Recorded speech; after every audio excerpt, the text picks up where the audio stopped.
ഒന്നാമത്തെ ചോദ്യം, ഒരു സഹോദരി 40 വയസ്സായ സഹോദരിയാണ്.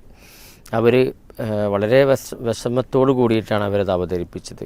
അവരിത് 4 വർഷം മുമ്പ് അവരെ കൂടെ പഠിച്ച സ്കൂളിൽ പണ്ട് പഠിച്ചിരുന്ന കുട്ടികളുടെ ഒരു ഗെറ്റ് ടുഗദർ അതിൽ സമ്മേളിക്കുകയും അന്ന് ഉണ്ടായിരുന്ന ഒരു സഹപാഠിയുമായി കൂടുതൽ സമയം സംസാരിക്കുകയും നമ്പറുകൾ കൈമാറുകയും ചെയ്തു. അവർ പിന്നീട് വലിയ അടുപ്പമായി. ഇവർക്ക് ഒരു വലിയ ആൺകുട്ടിയുണ്ട്, 22 വയസ്സായ ഒരു ആൺകുട്ടിയുണ്ട്, താഴെ വേറൊരു കുട്ടിയുണ്ട്. കുടുംബമായി ജീവിക്കുന്ന ഭർത്താവുണ്ട്, നല്ല സ്നേഹനിധിയായ ഭർത്താവുണ്ട്, ഇദ്ദേഹത്തിനുമുണ്ട് നല്ല കുടുംബവും നല്ല സാമ്പത്തികമൊക്കെ ഉള്ള ആളുകളാണ്. പക്ഷേ അവർ തമ്മിലിങ്ങനെ സംസാരം കൊണ്ടും മറ്റുള്ള ചാറ്റിങ് കൊണ്ടൊക്കെ അടുത്തുപോയി. പക്ഷെ അവരുടെ ഉള്ളിൽ എന്തുണ്ട്, കുറ്റബോധമുണ്ട്. ഇതൊരു വലിയ തെറ്റാണ്, കാരണം കുടുംബം പ്രശ്നമാവും, എൻ്റെ കുടുംബം ഇല്ലാതാവും, പരലോകം നഷ്ടപ്പെടും എന്നൊക്കെ. അങ്ങനെ അവരെന്ത് ചെയ്യും, അയാളെ ബ്ലോക്കാക്കും, ഒഴിവാകും. പക്ഷേ അങ്ങനെ ചെയ്യുമ്പോൾ അവർക്ക് വല്ലാതെ അസ്വസ്ഥത ഉണ്ടാകുന്നു, ഡിപ്രഷൻ ഉണ്ടാകുന്നു, ഭയങ്കര മാരകമായ എന്താ പറയുക, വല്ലാത്തൊരവസ്ഥയിലേക്ക് അവർ മാറിപ്പോകുന്നു. ആരോടും പറയാൻ പറ്റില്ല, ഇതാണ് കാരണം. അങ്ങനെ പല ഡോക്ടർമാരെയും കണ്ടു. അവരൊക്കെ ഇങ്ങനെ പ്രശ്നം എന്താ വെച്ചാൽ ഇതിന് ഉറങ്ങാനേ പറ്റില്ല, ഉറക്കമില്ല. ഇനി ഉറങ്ങണോ, സമാധാനപരമായി ജീവിക്കണോ, ഇയാളൊരു കോളോ ഒരു മെസ്സേജോ വന്നാൽ മതി, അപ്പോൾ സമാധാനപരമായിട്ട് ഉറങ്ങും. അപ്പോൾ ഈ ഒരു അവസ്ഥ ഇങ്ങനെ തുടർന്നു കൊണ്ടേയിരിക്കുന്നു. ഇവർക്ക് വളരെ ആത്മാർത്ഥമായിട്ട് അവർ പറയേണ്ടത്, എനിക്കിതൊന്നും ഒഴിവാക്കണം, എന്തെങ്കിലും ഒരു മാർഗം പറഞ്ഞു തരണം എന്ന് വളരെ ഇതിലാണ് അവർക്ക് എന്താണ് നമുക്ക് കൊടുക്കാൻ പറ്റുന്നൊരു നിർദ്ദേശം? അൽഹംദുലില്ലാഹി വസ്സലാത്തു വസ്സലാമു അലാ റസൂലില്ലാഹ്. ഒന്നിപ്പോൾ നമ്മളെ ഗെറ്റ് ടുഗദർ എന്നുള്ള ഒരു പുതിയ സാഹചര്യം ഉണ്ടായി എന്നുള്ളതാണ് ഇത്രയും കാലം ഉണ്ടാവാത്ത ഒരു തിന്മയിലേക്ക് അവരെത്താനുണ്ടായ സാഹചര്യം. അപ്പം അത് നമ്മൾ മനസ്സിലാക്കേണ്ടത്, നമുക്ക് ആ ബുദ്ധിയും വിവേകമൊന്നും ഇല്ലാത്ത കാലത്താണ് നമ്മൾ സ്കൂൾ പഠിക്കുക. അപ്പോൾ അന്ന് ചിലപ്പോൾ നമ്മൾ ഇത് പല അബദ്ധങ്ങളും വന്നു പോയിട്ടുണ്ടാവാം. അതൊക്കെ നമ്മളെന്ത് ചെയ്യും, കാലം പിന്നിടുമ്പോൾ അങ്ങനെ മറന്നു പോകും. നമുക്ക് പക്വതയും പ്രായത്തും അതൊക്കെ നമ്മൾ വിസ്മരിച്ചു പോകും. അപ്പോൾ ആ പഴയ കാലങ്ങൾ വീണ്ടും ഓർമ്മയിലേക്ക് കൊണ്ടുവരികയും ആ ഫ്രണ്ട്ഷിപ്പുകൾ വീണ്ടും പുനഃസ്ഥാപിക്കുകയും ചെയ്യുക എന്നുള്ളത് എല്ലാവരും ഭയപ്പെടേണ്ട കാര്യമാണ്, ഇവർ മാത്രമല്ല. അങ്ങനത്തെ ഒരു വലിയ സന്ദേശം എന്തുണ്ട്, അങ്ങനെ ഒരു ഗെറ്റ് ടുഗദർ ഇല്ലായിരുന്നുവെങ്കിൽ ഈ ചോദ്യം അവർക്ക് ചോദിക്കേണ്ടി വരുമായിരുന്നില്ല. അപ്പം അത്തരമൊരു സാഹചര്യങ്ങളിൽ ഇതൊക്കെ സംഭവിക്കുമെന്ന് വിചാരിച്ച് മാറി നിൽക്കാത്തതാണ് യാതൊരു ഉപകാരവും ചെയ്യാത്തൊരു കാര്യമാണ് യഥാർത്ഥത്തിൽ ഇങ്ങനത്തെയുള്ള സംഗമങ്ങൾ എന്ന് പറഞ്ഞാൽ. വെറുതെ അങ്ങനെ എത്രയൊക്കെ സാഹചര്യങ്ങൾ, നമുക്ക് എത്രയൊക്കെ ബന്ധങ്ങൾ ഉണ്ടായിട്ടുണ്ട്. നമ്മുടെ ജോലി സ്ഥലത്ത് നമുക്ക് സഹപ്രവർത്തകരുണ്ടാവാം, പഠിക്കുന്ന കാലത്ത് സഹപാഠികളുണ്ടാവാം, നമ്മൾ പല യാത്രകളും ചെയ്യുമ്പോൾ അതിൻ്റെ കൂടെ ആളുകളുണ്ടാവാം. ഇവരേറ്റൊക്കെ ഉള്ള അന്യരുമായുള്ള സ്നേഹബന്ധങ്ങൾ നിലനിർത്തിക്കൊണ്ടു പോകുന്നതിൽ എന്ത് പുണ്യമാണുള്ളത്? കുടുംബം തകർക്കുന്ന, അവിഹിതങ്ങൾ സൃഷ്ടിക്കുന്ന ഇത്തരം ബന്ധങ്ങളിൽ നിന്നും ഗ്രൂപ്പുകളിൽ നിന്നും നമ്മൾ ഈ ശബ്ദം കേൾക്കുന്നവരൊക്കെ എക്സിറ്റ് ആവണം എന്നാണ് നമുക്ക് ആദ്യം പറയാനുള്ളൊരു കാര്യം. രണ്ടാമത്തൊരു കാര്യം എന്ന് പറഞ്ഞാൽ, നമ്മളെപ്പോഴും ചിന്തിക്കുന്ന ഒരു കാര്യമാണ്, ഈ ഭർത്താവ് ഉള്ള ഒരാൾക്ക് അല്ലെങ്കിൽ ഭാര്യ ഉള്ള ഒരാൾക്ക് അവർക്ക് ഒരു ആണിൽ നിന്ന് കിട്ടേണ്ട, പെണ്ണിൽ നിന്ന് കിട്ടേണ്ടതൊക്കെ അവരിൽ നിന്ന് കിട്ടുമല്ലോ. പിന്നെ എന്തിനാണ് ഇത്തരത്തിലുള്ള ബന്ധങ്ങൾ ഉണ്ടാകുന്നതെന്നാണ് അവിടുത്തെ ഒരു പ്രധാനപ്പെട്ട കാര്യം ഞാൻ കാണുന്നത്. ഈ ഭാര്യ-ഭർത്തൃ ബന്ധങ്ങൾ എപ്പോഴും ഉണ്ടാകുന്നത് നമ്മൾ ഏറ്റവും കാര്യമായിട്ടുള്ള നമ്മുടെ ആവശ്യങ്ങളും ബന്ധങ്ങളും മാത്രം നിർവഹിച്ചു പോകുന്ന ബന്ധങ്ങളായിട്ടാണ്. അതായത് ഭാര്യ-ഭർത്തൃ ബന്ധങ്ങൾ. ഇപ്പോൾ ഒരു സ്ഥലത്ത് ഭാര്യയും ഭർത്താവും ഒന്നിച്ചിരുന്നാൽ തന്നെ കുറച്ചു നേരം അങ്ങനെ സംസാരിച്ച് പിന്നെ അവർ മിണ്ടാതിരിക്കും. എന്തപ്പം നമ്മൾ പറയണോ? അവർക്കൊന്നും പറയല്ല, ഒന്നും സംസാരിക്കല്ല, ഒന്നും കൈമാറല്ല. ചായ അടിച്ചോ, ചോറ് കഴിച്ചോ, ഈ ചോദ്യങ്ങൾ മാത്രം. എവിടേക്കാ പോകണു, എപ്പോഴാണ് വരിക? ഇങ്ങനെയുള്ള അടിസ്ഥാനപരമായി നമ്മുടെ ഒരു ജോലിക്കാരനോടോ അല്ലെങ്കിൽ നമ്മുടെ കൂടെ വർക്ക് ചെയ്യുന്ന ഒരാളോട് ചോദിക്കുന്ന മിനിമം കാര്യങ്ങളെ ഇവിടെ നടക്കുന്നുള്ളൂ. സത്യത്തിൽ ഇതൊക്കെ എന്ന് പറഞ്ഞാൽ ഒരാൾക്ക് എവിടെ വെച്ചു നടക്കാം. ഞാൻ വിവാഹം കഴിക്കാത്ത ഒരാളാണെങ്കിലും അതൊക്കെ നടക്കാം. അപ്പോൾ ഒരു വിവാഹത്തിലൂടെ ഒരു സ്ത്രീയും ഒരു പുരുഷനും ഓപ്പോസിറ്റ് സെക്സിൽപ്പെട്ട രണ്ടാളുകൾ തമ്മിൽ ഉണ്ടാവേണ്ടത് എന്താണ്? അവർ തമ്മിൽ ഉണ്ടാവേണ്ട കാര്യങ്ങൾ എന്താ വെച്ചാൽ, ഒന്ന് അവർ തമ്മിൽ ഷെയറിങ് ആണ്. നമ്മുടെ വിഷമങ്ങളൊക്കെ പറയാം. അപ്പോൾ നമ്മുടെ വിഷമങ്ങളൊക്കെ അവർ കേൾക്കുമ്പോൾ നമുക്കതെന്ത് ചെയ്യും, പകുത്തു പോകും.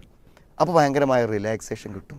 അതേമാതിരി നമുക്ക് എന്തെങ്കിലും കുറച്ച് മോശമായ സംസാരങ്ങളൊക്കെ സംസാരിക്കണം എന്നുണ്ടെങ്കിൽ അതിലൊക്കെ ഒരു മനുഷ്യനൊരു ചില ആളുകൾക്ക് അതിലൊരു സന്തോഷം ഉണ്ടാവും. അതൊക്കെ ആരോട് പറയാം? ഭാര്യയോട് പറയാം.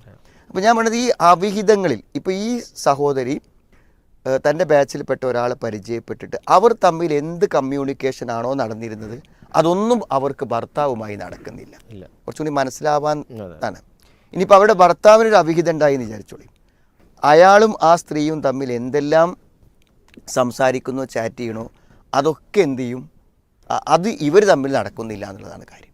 ഇപ്പോൾ നമ്മൾ സാധാരണ വീട്ടിൽ ചെന്ന് ഭാര്യ നമ്മളെ കാത്തു നിൽക്കുമ്പോൾ ഭാര്യനെ കണ്ടതിലുള്ളൊരു സന്തോഷവും കാത്തു നിന്നുള്ള സന്തോഷമൊക്കെ ആരെങ്കിലും പ്രകടിപ്പിക്കുമോ? നമ്മളാ മുഖത്തും കൂടി നോക്കാതെ എന്ത് ചെയ്യും, ആ സാധനത്തിനുള്ളിൽ കയറിപ്പോവും. എന്ന് വെച്ചാൽ കാമുകന്മാർ കാണുമ്പോൾ അങ്ങനെയാണോ? അവർക്ക് കാണുമ്പോൾ തന്നെ ഒരു ആശ്ചര്യമുണ്ട്, ആ പ്രതീക്ഷകൾ അവർ പ്രകടിപ്പിക്കുന്നുണ്ട്.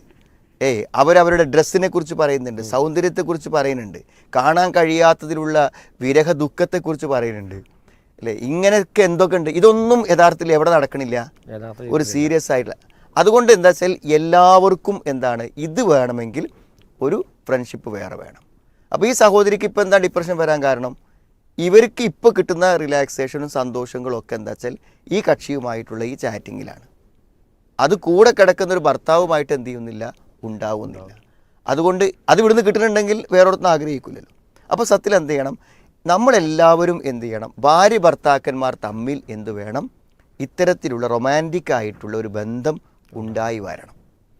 ഇതുണ്ടായിട്ടില്ലെങ്കിൽ എല്ലാ സ്ത്രീകളും എന്താ പറയുക അറിയോ, എനിക്ക് വേണ്ടതൊക്കെ അയാൾ തരും, എന്നെ നല്ലോണം നോക്കും, പക്ഷേ അയാൾക്ക് സ്നേഹിക്കാൻ അറിയില്ല. ധാരാളം സഹോദരിമാർ പറഞ്ഞൊരു കാര്യമാണിത്.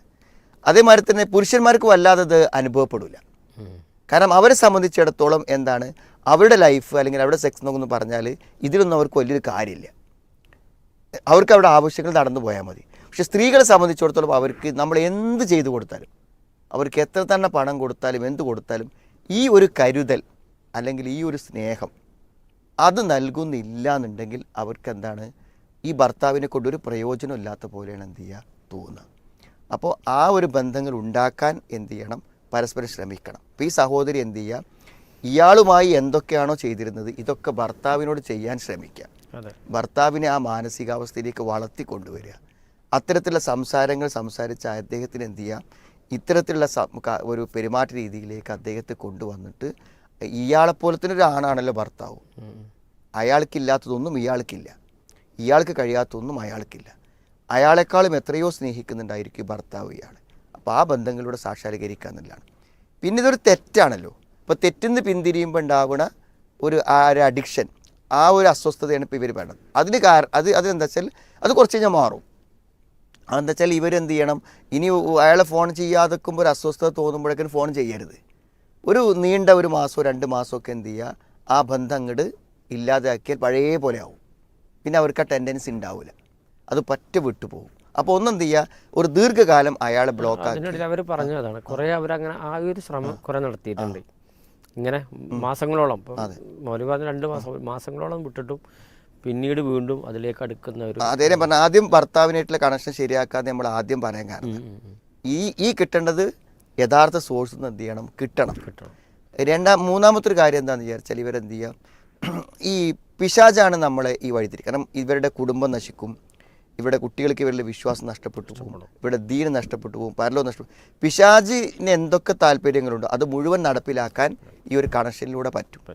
അപ്പോൾ പിശാചിന് ഇതിന് പിന്നിൽ നല്ല പ്രവർത്തനമുണ്ട്, പിശാച് അതിലൊരു ആസ്വാദനം കണ്ടെത്തുന്നുണ്ട്. അപ്പോൾ ആ പിശാച് നമ്മുടെ അടുക്കലേക്ക് വരാതിരിക്കാൻ നമുക്ക് ഉപകാരപ്പെടുന്നതാണ് അദ്കാറുകൾ. അപ്പോൾ എപ്പോഴും ഈ ചിന്തകളൊക്കെ വരുമ്പോൾ നമ്മൾ കൂടുതലായിട്ട് ഖുർആൻ കേൾക്കുക, അതേപോലെ തന്നെ രാവിലെ വൈകുന്നേരമുള്ള അദ്കാർ, നമ്മൾ പീസ് റേഡിയോയിലൊക്കെ വരുന്ന അദ്കാറുകളുണ്ടല്ലോ, അത് വെച്ചിട്ട് നമ്മൾ എന്ത് ചെയ്യാം, കേൾക്കുക. പ്രത്യേകിച്ച് ലാ ഇലാഹ ഇല്ലല്ലാഹു വഹ്ദഹു ലാ ശരീക ലഹു ലഹുൽ മുൽക്കു വലഹുൽ ഹംദു വഹുവ അലാ കുല്ലി ഷൈഇൻ ഖദീർ. അത് എന്തായാലും രാവിലെ വൈകുന്നേരം 100 പ്രാവശ്യം പറയാം. പിന്നെ എന്ത് ചെയ്യുക, എല്ലാ സമയങ്ങളിലും ഒറ്റപ്പെടാതിരിക്കാൻ ശ്രമിക്കുക, പരമാവധി ഭർത്താവിൻ്റെ കൂടെ ആവാൻ ശ്രമിക്കുക, ഇപ്പോൾ ജോലികളിൽ എൻഗേജ് ചെയ്യാൻ വേണ്ടി ശ്രമിക്കാം. അങ്ങനെ മുന്നോട്ട് പോയാൽ തീർച്ചയായും അവർക്ക് മാറാൻ കഴിയും, സംശയമില്ല, കഴിയേണ്ടതാണ്. ഇൻഷാ അല്ലാഹ് അല്ലാഹു അവരുടെ കുടുംബത്തെ, ആ സഹോദരിയുടെ എല്ലാ പ്രയാസങ്ങളും മാറ്റി അവർക്ക് നല്ലൊരു കുടുംബജീവിതം തന്നെ മുന്നോട്ട് പോകാൻ സാധിക്കുമാറാകട്ടെ എന്ന് ആത്മാർത്ഥമായി പ്രാർത്ഥിക്കുകയാണ്. ഈ ഒരു വിഷയം നമ്മൾ ഈ ഗെറ്റ് ടുഗദർ എന്ന് പറഞ്ഞാൽ ഈ ചോദ്യം വന്നപ്പോൾ തന്നെ നാട്ടിലുള്ള ഒരുപാട് ആളുകൾ, ഇപ്പോൾ നമുക്കറിയാം നമ്മുടെ പത്രവാർത്തകളിലൊക്കെ ഇത്തരം സംഗമങ്ങളിലൂടെ എന്ത് ചെയ്തിട്ടുണ്ട്, പല കുടുംബങ്ങളിൽ നിന്നും സ്ത്രീകൾ ഇറങ്ങിപ്പോയിട്ടുണ്ട്. അപ്പോൾ ഈ സഹോദരനെ ഒരു പറഞ്ഞൊരു കാര്യമാണ്, എന്താ വെച്ചാൽ അവർ പരിചയം പുതുക്കിയപ്പോൾ പറഞ്ഞതെന്ന് വെച്ചാൽ അന്ന് എനിക്ക് നല്ല ഇഷ്ടമായിരുന്നു കല്യാണം കഴിക്കണമെന്നൊക്കെ, പക്ഷെ അന്ന് അങ്ങനെ പറയാൻ പറ്റിയില്ല. അപ്പോൾ അത് അവരെ മനസ്സിൻ്റെ ഉള്ളിലേക്ക് കയറിയിട്ടുണ്ടാവും. അതായത് അങ്ങനത്തെയാണ് എല്ലാവരും എന്ത് ചെയ്യണത്, അതിലൂടെ കടന്നു പോകുന്നത്. അതുകൊണ്ട് ഇതൊരു വലിയ അപകടമാണ്. കുടുംബം തകർത്തു പോകുന്ന, അതുപോലെ ദീന് തകർക്കുന്ന, പരലോകം നഷ്ടപ്പെടുത്തുന്ന ഗുരുതരമായ ഒരു തെറ്റാണ് എന്ന് മനസ്സിലാക്കി എല്ലാവരും ഇതിൽ നിന്ന് പിന്മാറാനാണ് ശ്രമിക്കേണ്ടത്.